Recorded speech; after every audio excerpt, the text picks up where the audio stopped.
Section 1.3 pour résoudre une équation. Pour résoudre une équation, on peut additionner ou soustraire une même quantité aux deux membres de l'équation, tout en conservant l'égalité vraie.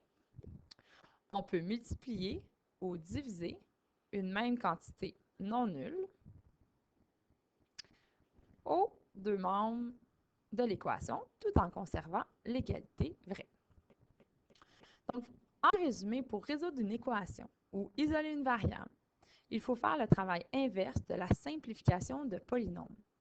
Donc, on doit commencer par enlever les additions et les soustractions, ensuite les multiplications et les divisions, les exposants et les parenthèses.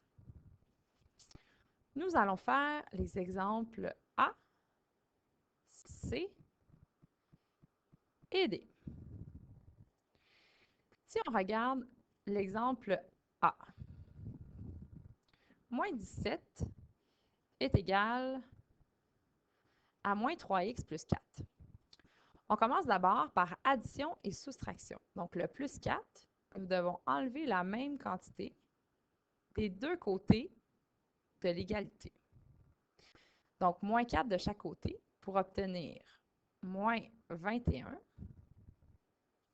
qui est égal à moins 3x. Ensuite, multiplication et ou division. Dans ce cas-ci, on a une multiplication, donc le moins 3 multiplie le x. Nous allons de chaque côté diviser par moins 3.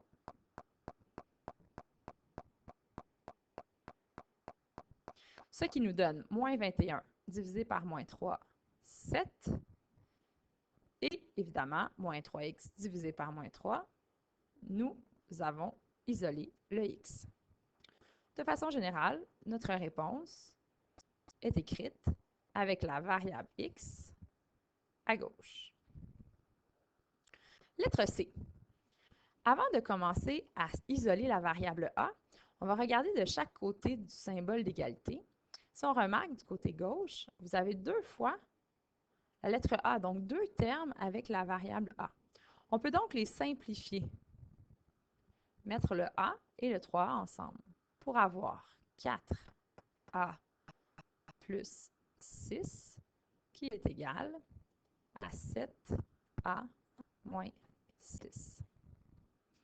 Ici, nous devons tout d'abord mettre les termes semblables, donc les termes en a, du même côté du symbole d'égalité. On peut prendre le 7a et soustraire 7a des deux côtés, ou prendre le 4a et soustraire 4a des deux côtés. Évidemment, le 4a, si on soustrait des deux côtés, on va obtenir un résultat positif, ce qui est peut-être un peu plus simple qu'un résultat négatif. Mais les deux se font très bien. On pourrait aussi décider de mettre la variable à gauche. À ce moment-là, notre variable serait déjà placée du bon côté. Je vais, de mon côté, préférer de enlever 7a. J'enlève 7a d'un côté, 7a de l'autre. Pour avoir 4 moins 7a, moins 3a, plus 6, qui est égal à moins 6.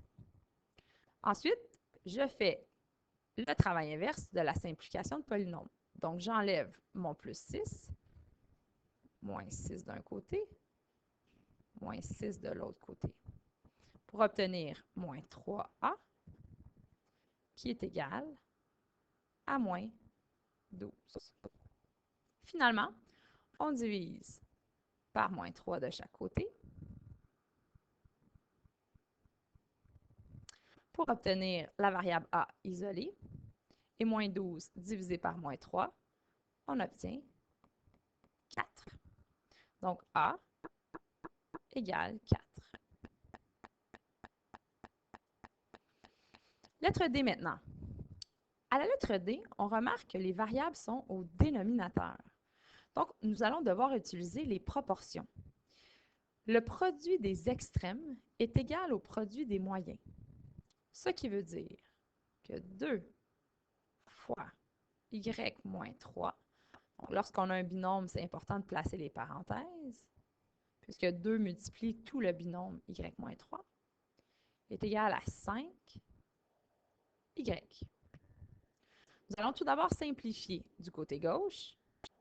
On distribue le 2 sur le y moins 3.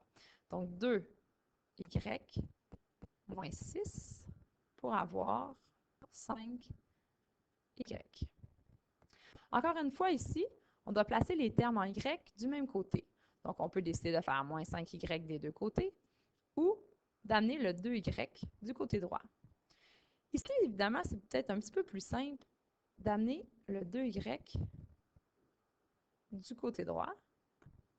À ce moment-là, on obtient moins 6, qui est égal à 3y, pour finalement diviser par 3